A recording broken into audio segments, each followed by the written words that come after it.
Thanks, Julian. Thanks for everyone for joining today, especially those who are joining very, very early in the morning. I'm not sure exactly how you normally go through this, so I'm just going to run through a kind of synthesized version of some of the things that have been happening over the last 7 days. If you were reading some of my pieces from last week, a little bit of this will be familiar to you, some of it won't be, but I hope it's all useful and interesting. I think this has been a great run.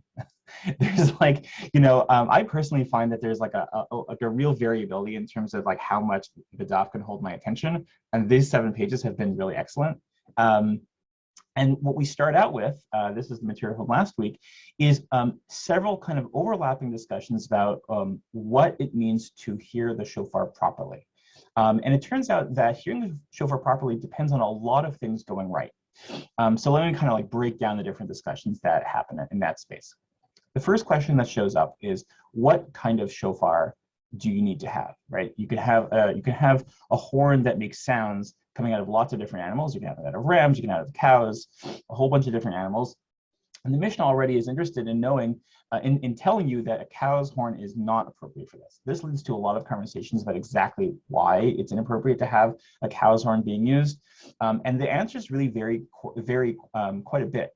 Some of them are about terminology. Do you actually call a cow's horn a shofar, or is there some other term like karen that you use instead? To the more theological, this phrase that shows up in kategor nasa sanegor, a prosecutor cannot be a defendant, is a really powerful way of thinking about the problem of the cow's horn, because cows are associated with the golden calf. The golden calf is obviously something that God doesn't like. And if you're in the middle of trying to ask God to do something, to forgive you specifically, then that might suggest that you shouldn't be using something that's going to remind God of a previous sin, which seems totally reasonable.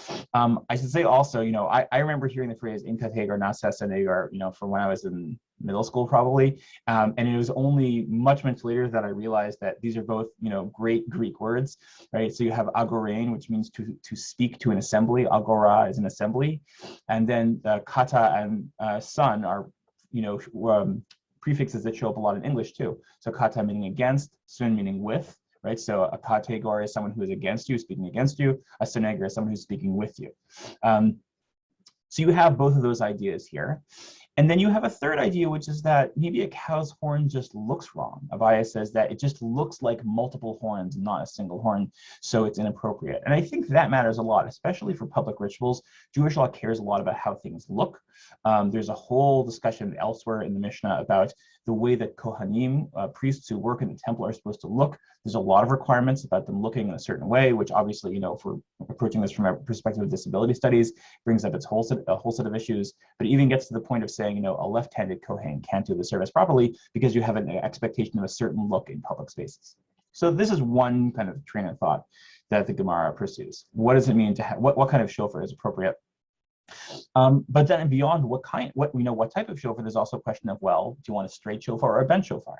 On Chafvav Amud Bet, there is the intriguing notion that maybe you want different shapes of shofar for different parts of the year. Maybe on Rosh Hashanah and Yom Kippur, you want a straight shofar because you want to straighten your mind in prayer, but in fast days, you want to be bent and humble, so you want a kind of bent shofar. Then there's also questions about whether it's okay to adorn shofars, whether you can use gold on the outside or the inside of a shofar. The golden calf, the other part of the calf part is the gold part, and so maybe it's also not a good idea to have gold as part of your shofar. It actually turns out it does seem okay as long as it's not on the mouthpiece specifically, it's elsewhere in the shofar.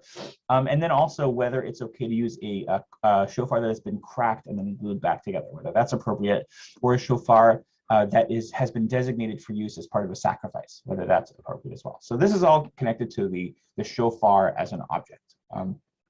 But then there's a second set of questions about the act of blowing the shofar, which connects both to the person who's blowing the shofar and then also connects to the people who are hearing the shofar.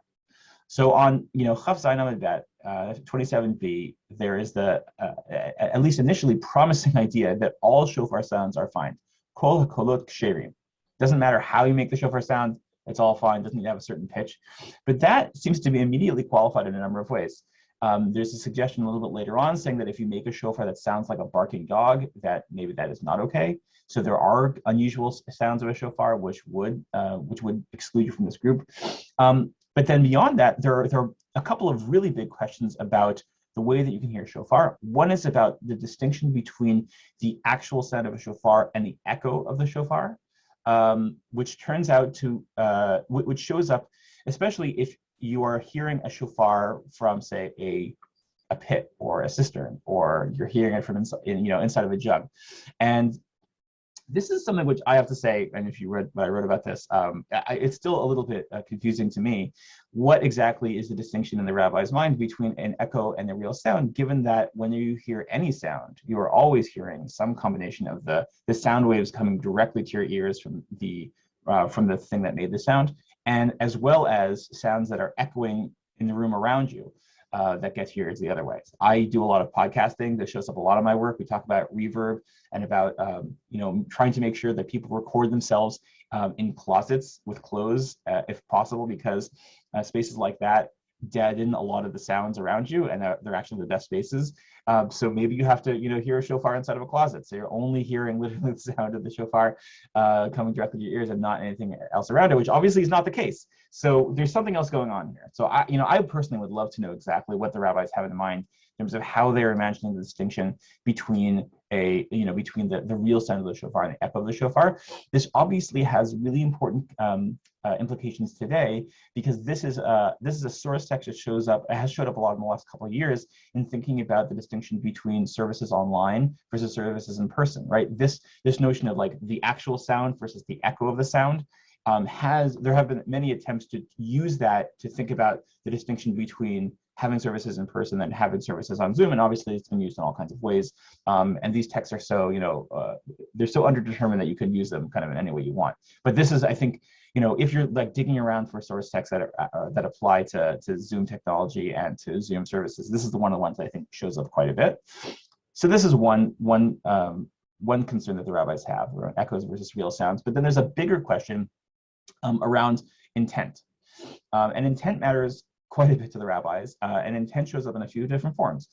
First of all, there's the intent of the person who is blowing the shofar. Do they intend to blow the shofar? And we'll talk in a second about exactly what that means. And then there's the second question of when you hear the sound of the shofar, is it important that you are aware that you're hearing the shofar, and exactly how aware do you have to be and what kind of intent do you have to have in mind?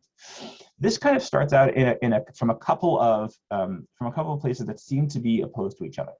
One is the Mishnah saying that if you happen to be passing by a synagogue and you hear someone blowing the shofar, or you hear someone say, let's say it's Purim, and you hear someone reading Megillat Esther, the book of Esther, is it important that you are conscious of the fact that this is happening, that you have intent of some kind in order to fulfill the obligation? And it seems like the answer is yes there. But opposed to this is this fascinating kind of out of the blue statement by Shmuel, the sage Shmuel's father, who says, well, if someone feeds you, if you are forced to eat matzah, then you can fulfill the obligation of eating matzah that way, and that's totally fine. And this obviously is a little bit confusing to the rabbis, who ask, wait a minute, what does that mean someone's forcing you to eat matzah? You mean like a demon is forcing you to eat matzahs? Because in the rabbis' minds, demons are real and they're alive, and these are beings that act in the world similar to human beings and have some amount of free will as well. And they suggest, well, that maybe is a problem because, if it's a demon, then maybe that's actually a way of saying the person is insane. If they're insane, then you shouldn't be talking about whether they're obligated to eat matzah at all. So they suggest, okay, maybe it's not demons, maybe it's Persians. Next best choice. Maybe Persians are forcing you to eat matzah. Okay, so Persians are forcing you to eat matzah, you're eating the matzah, you're still fulfilling the obligation. So these two ideas, the fact that it is okay to be force-fed matzah and fulfill the obligation, but it is not okay to just be passively listening to the Megillah or the shofar and be fulfilling one's obligation, seems to suggest that there is some variation in how to think about intent. Now, the rabbis are trying to, using this term kavanah, intent, it seems pretty clear as the discussion goes forward that term is a little bit inadequate to actually think about the range of things that they're trying to talk about.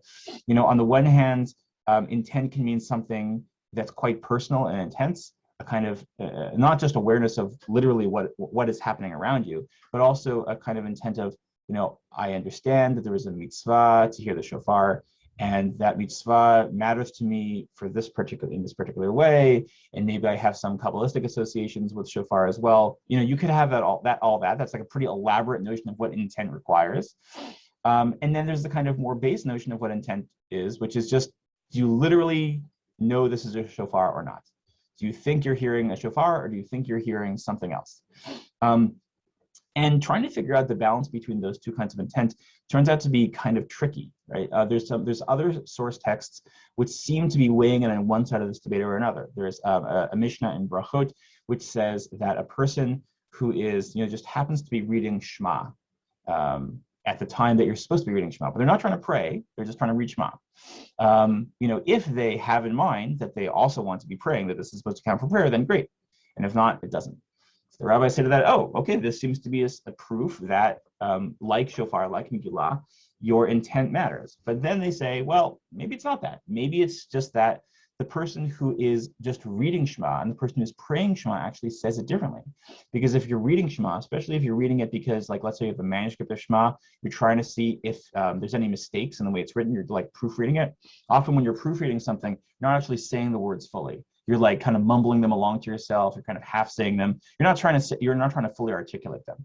And so because of that, actually deciding to pray Shema affect a change in the way that you articulate the words. Now, I think this is like such a funny text to read, because if you've been to shul, you hear people mumbling all the time. Like that is actually the default state for people who are praying in synagogue. But the rabbis imagine that no, there's actually an important distinction between people who are proofreading Shema and people who are reading Shema. But I think there's a kind of desire there to articulate something that's easy to understand. And I think the difficulty of articulating a strong notion of intent that doesn't correspond to an actual activity is quite complicated for the rabbis, because what ends up happening then is you are in a situation where you're saying, okay, well, I thought I had intent, but there's actually no one outside of my own head who can prove that is the case. And so maybe I have to do something else to make sure that I really, really did have intent. So you have this whole genre of writing, these kavanot, people who like not just do the mitzvah, but then before they do the mitzvah, they like sit down and say like, harini ani, like, I am like intending to perform this particular mitzvah for these particular reasons. And that is the way I'm going to demonstrate that I have intent. But of course, you can just say those things without paying attention to them anyways, as well. Carol, do you have a question? Do you want to unmute yourself? Yes, can you hear me? Yeah. Thank you, Rabbi. Yes, I'm fascinated It's a doctor, by not this. Rabbi. Sorry. Thank you, Doctor, Professor. I'm fascinated by this theme that comes up in Talmud, and I wonder, what would the Talmud rabbis say about like an in-between kind of intent? Like, you may not have been aware it was Purim or Rosh Hashanah, and all of a sudden you hear the sound of the shofar or the Megillah being read, and it builds your intent. Or you had a little bit. You showed up at the service, but only because you had to or something. But while you're experiencing the beauty and the people and the rabbi and the cantor, your intent grows and grows and grows. How would that count or be thought of? Thank you. It's a great question. I don't know that there is going to be a definitive answer to that, in part because it's a question about your internal state. So I think it's really hard to say. But I think part of what you're raising is that sometimes the Gemara imposes categories that actually make it a little bit more difficult to understand what's going on. That categories are actually less useful. And I'll give you like a really good example that's not from this part of the Gemara. There's an article by Gilad Shalit who makes the point that the notion of bar mitzvah does not appear in the Mishnah. The Mishnah, which it shows up in the early 3rd century, does not know about bar mitzvah, except for like maybe one little piece in like a later addition to Pirkei Avot. Doesn't think about bar mitzvah. The way it thinks about people's obligations towards particular commandments is really dependent on the specific commandment. So the Gemara says, if you're old enough to shake the lulav, then you're obligated to shake the lulav. It doesn't matter what age you are. It's just the age that you can do it.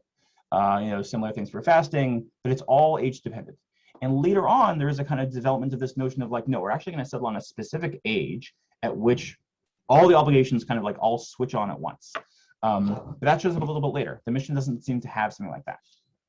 Okay. So going on from intent, so we're thinking about what does it mean for the listener to have intent. We also care a lot about whether the blower has intent. Are they just kind of playing around? Are they trying to make music? Or are they actually trying to blow a shofar? And I think beyond that, there's further questions about, well, can you discharge an obligation to other people, right? There's, sometimes you are trying to fulfill a mitzvah and you're only trying to fulfill it for yourself. Sometimes you're trying to do a mitzvah, but you're actually trying to do it for a group of people, right? This happens, for example, if you're saying Kiddush. right? You're often not just saying it for yourself, but you're saying it for a group of people. Or if you're saying hamotzi, you're not just saying it for yourself, you're saying it for a group of people. And so there's a question about, well, let's say you already did Kiddush, you already did the mitzvah yourself. Can you discharge the obligation for other people? And the answer seems to be generally yes, you can.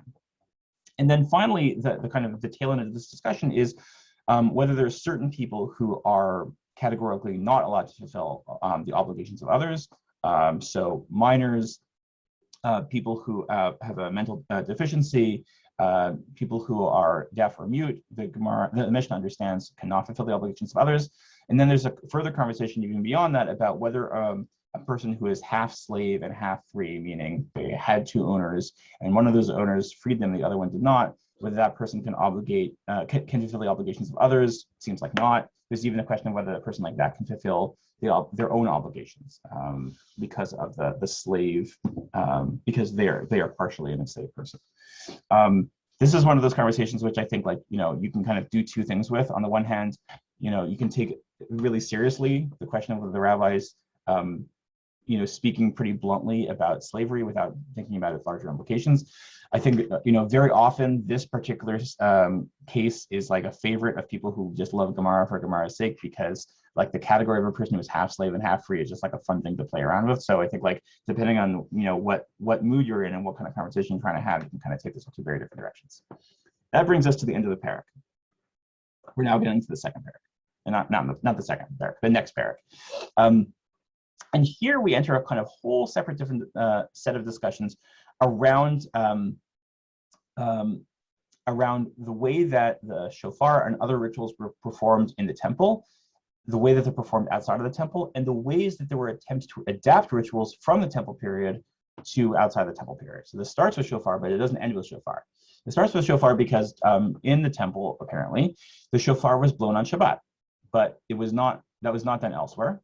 But Rabbi Yochanan ben Zakkai, who shows up several times over the course of the next few pages, says actually you should be blowing shofar on Shabbat in other places too, especially places that have like a significant Jewish presence, like a place that has 23 judges. 23 judges being the kind of intermediate court level, right? So you can have a court of 3 judges, a court of 23 judges, a court of 70 judges. So if it has that intermediate level at least, then you should be blowing the shofar on Shabbat according to him. There's a further question in the Gemara about why you shouldn't be blowing a shofar in the first place.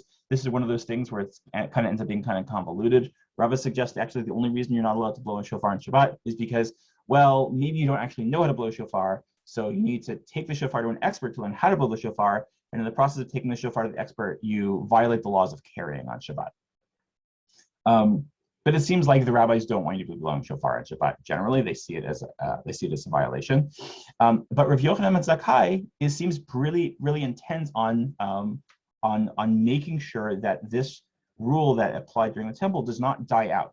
And I think this is an important project of the rabbis generally, of making sure that there is a way of imagining Judaism after the destruction of the temple, where large aspects of Judaism don't just disappear, don't just evaporate because the temple is gone.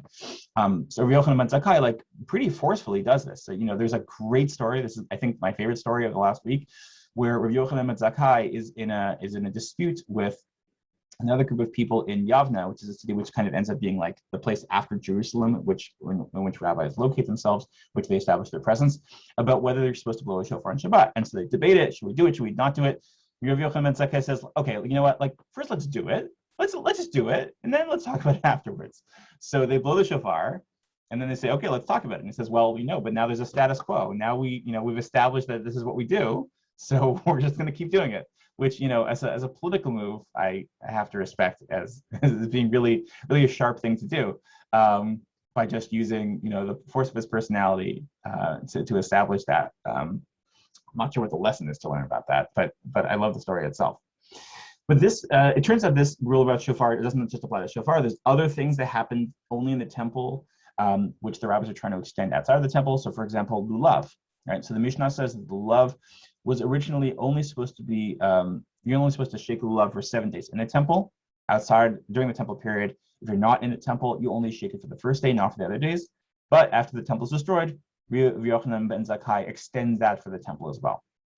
And then lastly, it shows up around, around witnesses for the new moon, right? So in the times of the temple, as you've probably heard in previous weeks, there's a whole system of, having witnesses come, to establish that there's in fact been a new moon, and the new moon is established based on the testimony of witnesses. But this ends up being a problem sometimes, because what happens if the witnesses show up really late?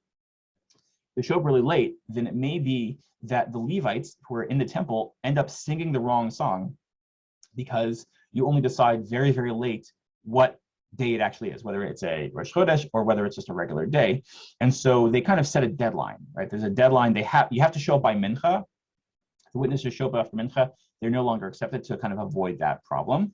But after the temple is destroyed, and after Levites are, not singing songs in the temple anymore, that's mooted, and so the deadline disappears as well. This then goes into exactly which songs the Levi'im sing each day and why. And then kind of further on into kind of another discussion about connecting to Yochanan Zakkai about the difference between Jerusalem and Yavna. So, imagining that Yavna is the kind of successor to Jerusalem as the center of rabbinic power. The Gemara still establishes, well, it is the center, but Yavna is not as important, doesn't have the same status as Jerusalem, because in Jerusalem, the rule was that if you could even see Jerusalem, you didn't have to be in Jerusalem, but if you could see Jerusalem, then you would have the same rules apply to you as if you're in Jerusalem. But that is not true for Yavna. For Yavna, you actually have to be within the city limits. There's probably something there about, like, the extension of the sanctity of Jerusalem, right? That being in the presence of Jerusalem matters, but being in the presence of Yavna, it doesn't quite have that status. It has an official status, but it doesn't have that kind of ontological status. Doesn't have that kind of same kind of holiness there. And then we kind of end up in a couple of, what I'll call odds and ends. I don't know if they're odds and ends exactly, but since we're on the topic of the destruction of the temple anyways, we start thinking about other forms of destruction. And Rav Katina makes this, pretty incredible statement that the world itself will last for 6,000 years, and then there will be a period of destruction for 1,000 years. Abaye says maybe 2,000 years, but who's counting? Interesting. I find this source particularly interesting because it actually shows up quite frequently in early Islamic sources. This notion that the world is supposed to last for 6,000 years and then be destroyed for 1,000. There's several hadiths in which Muhammad talks about exactly this. Talks about the world lasting like for 1 week, meaning like 7 days, each day being 1,000 years, and talks about humanity being towards the end of that period. And then there's like many attempts to kind of talk about exactly what this means. But it seems like this is one of the intriguing things about the connection between the Talmud and early Islam, because the Talmud seems to have been closed before the Islamic conquest, and there is some kind of connection between it and between Midrashic literature and the Quran and the Jewish groups which lived in Mecca and Medina. But because we don't know a lot about those groups, we don't know exactly what that connection looks like. It's one of those intriguing things which we'll probably not know a lot about, but there's something there, even if we don't know exactly what it is. And then, as we're on the topic of destruction anyways, the Gemara talks about two other manifestations of destruction, one of which is that it imagines that as the temple is destroyed, the divine presence, the Shekhinah, doesn't just kind of immediately fly away from the temple, but actually leaves the temple in 10 steps. It's like it leaves from the sanctuary to the outer parts of the sanctuary, and ends up kind of like, before just receding entirely, has kind of 10 steps of withdrawal. Interestingly, the last step is in the desert, going right back to the desert. It's not clear which desert it means, but from the desert it goes to Sinai, and it seems to be waiting in the desert for 6 months, meaning like there's some notion that maybe this destruction is not permanent, is not final, which is something which I think, we imagine the destruction of the temple as being this singular moment where, like, one day there's a temple, the next day there's not. I think for the rabbis at the time, they didn't actually see it that way. There's a great book by, I'm forgetting his name. He's a professor at Concordia. He wrote a book about the memory of the temple. He basically makes the argument that for the Romans, the destruction of the temple is not a singular moment. It's actually a policy choice, and it's a policy choice that lasts for a long time, because the Romans love to destroy temples, but they also love to rebuild temples, and they could have easily rebuilt the temple if they wanted to. And the reason that they kept the temple not rebuilt is basically because it actually mattered to them politically to establish that they had conquered Judea, and so not just the emperor who destroyed the temple, but then the emperors after him, in some ways, based their legitimacy on the fact that they had subdued Judea, and so it was important to them to keep the temple being destroyed. But that's important because it also suggests that for a while, there's like a window after the temple is destroyed, during which, the rabbis, not just the rabbis, but Jews who were living in Judea can imagine that maybe it would have been rebuilt, because it was a real possibility. It wasn't like immediately understood that there is no going back after this. After the rabbis talk about the destruction of the divine presence receding, they also interestingly juxtapose their own receding. They talk about, okay, the divine presence leaves the temple in 10 steps. Oh, wouldn't you know, the Sanhedrin, the Jewish court, the rabbinic court, also is exiled in 10 stages, suggesting a kind of parallel between the rabbis and divinity, which is always interesting that they put themselves in that category. And then they kind of end off with some laws that were connected to the temple itself. The most interesting of which is that the Kohanim were not allowed to go up to Dochen with sandals on, which I know I have done. I'm a Kohen, I've done that several times, so I was like, maybe I shouldn't do that anymore. And then beyond that, there is an important feature of the temple service where, I should say the Yom Kippur service, where the rabbis imagine there's a kind of indicator to know how well they're doing on that day. They tie a piece of wool to the entrance to the temple, and that wool is supposed to turn white if things are going well and turn red if it's not going well. But it seems like the anxiety that the people around the temple felt, like staring at this piece of wool, was just too much. And so they ended up preemptively dyeing that piece of wool red so that people would stop stressing about what color it was supposed to be. So, maybe it turned like a deeper shade of red or less deeper shade of red, but it seems like that miraculous occurrence was actually a cause of significant distress among the people around it. So they kind of excluded a miraculous event from their service because it was just too much to bear. And that brings us to yesterday. And I guess, today's material, you all go over with the person who you learn with next week. But I think that's about it. I think we have 2 minutes for questions, if there's any questions.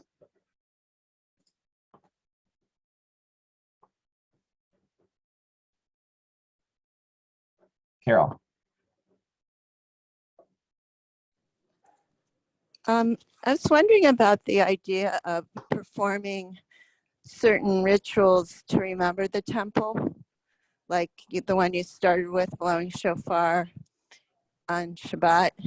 Do you think that what the rabbis had in mind for using practice or activities that were once done in the temple as a way of remembering the temple accomplish what they had in mind? Or to what extent does doing that keep the temple culture alive?